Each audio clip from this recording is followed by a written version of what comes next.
Well, guys, I'm back very quick. This is not a Bible Daily Dip, it's a Bible Daily Dip continuation, because Jeremiah from the Old Testament, which I just read my daily dip from, my dip, I thought it's so fascinating, that I will continue with the following chapter. I just read chapter 37. I'm going to read to you chapter 38, just in case you probably don't have a Bible and you might wonder what's coming next. Sometimes it's compulsive reading, believe it or not. The stories in the Old Testament, the Bible, make you want to know what happens next. And Jeremiah is a bit like that. So, well, if you don't like it, you don't turn it on, do you? You can switch the switch and click over to another channel. This is a continuation of Jeremiah, and it is chapter 38. Jeremiah is thrown into the storage well. EBED-MELECH intervenes. But Shephatiah, son of Mattan, Gedaliah, son of Pashhur, Jucal, son of Shelemiah, and Pashhur, son of Malchiah, heard the words which Jeremiah was saying to all the people.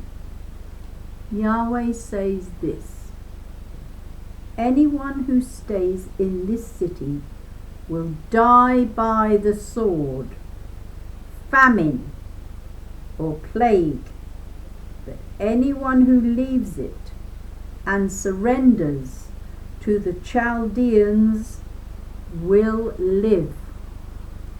He will escape with his life.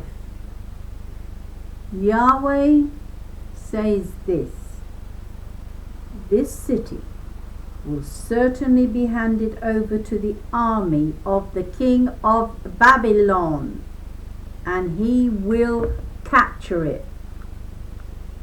The chief men then said to the king, you must have this man put to death.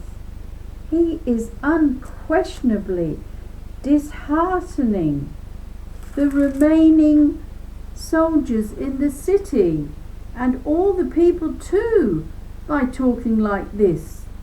This man is seeking not the welfare of the people, but their ruin. King Zedekiah answered, he is in your hands, as you know, for the king is powerless to oppose you.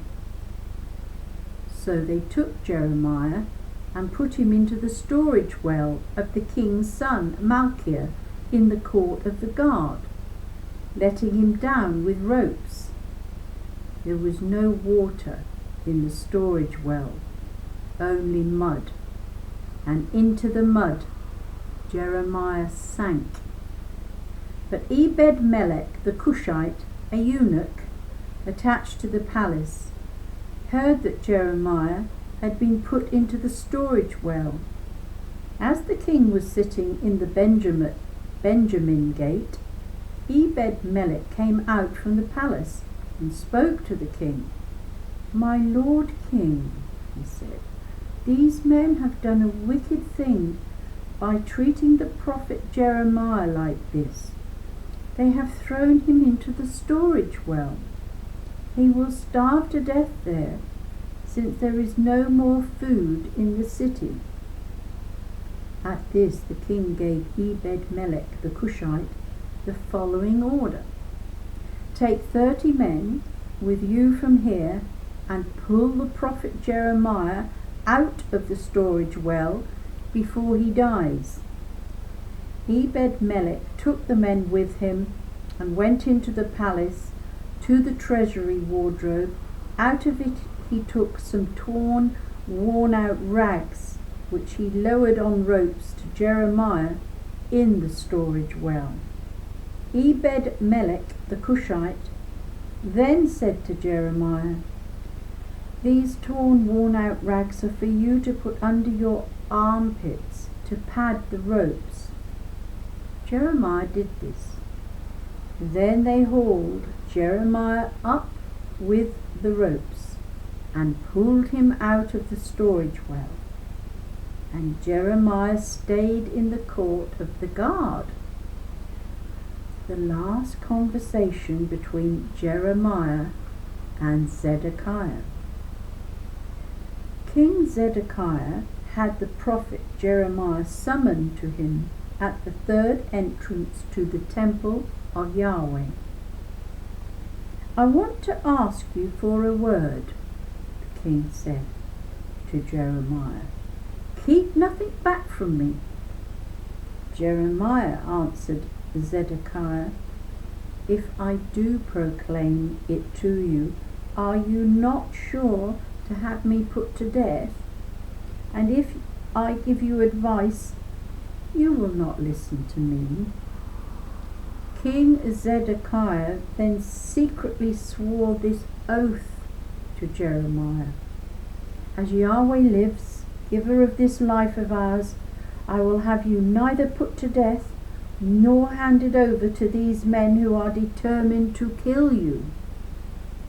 Jeremiah then said to Zedekiah, "Yahweh God Sabaoth, God of Israel, says this: if you go out and surrender to the king of Babylon's generals, your life will be safe, and this city will not be burnt down, and you and your family will survive. But if you do not go out and surrender to the king of Babylon's generals, this city will be handed over to the Chaldeans, and they will burn it down, nor will you yourself escape their clutches."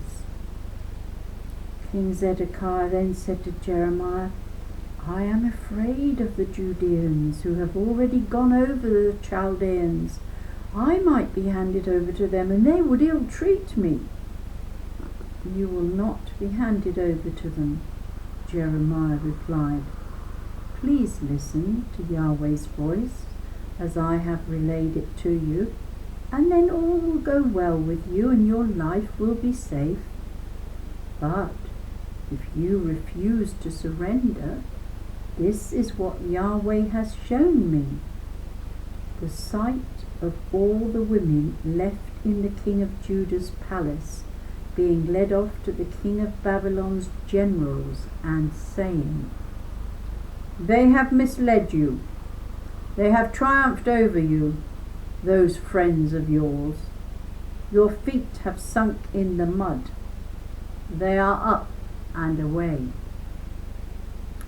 Yes, all your wives and children will be led off to the Chaldeans, and you yourself will not escape their clutches, but will be a prisoner in the clutches of the king of Babylon. And as for this city, it will be burnt down." Zedekiah then said to Jeremiah, "Do not let anyone else hear these words, or you will die. If the chief men hear that I have been talking to you and come and say, 'Tell us what you said to the king, and what the king said to you.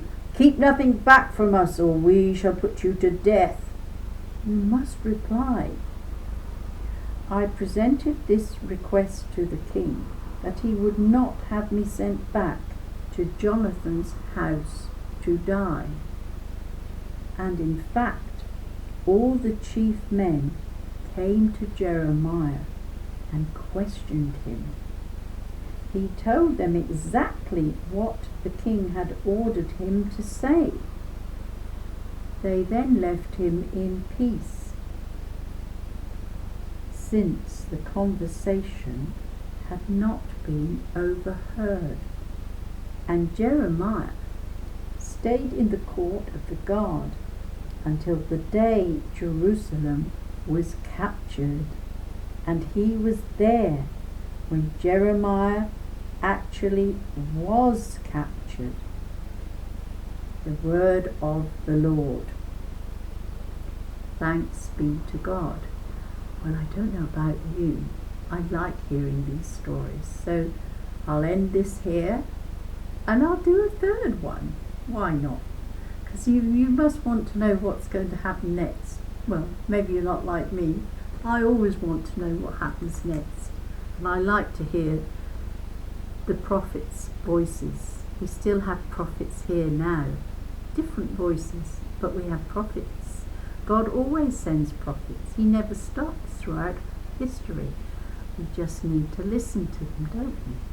God bless. See you soon on the Bible Daily Dips. I'll do one more on the. I won't do a dip. I'll continue with this lovely Jeremiah story.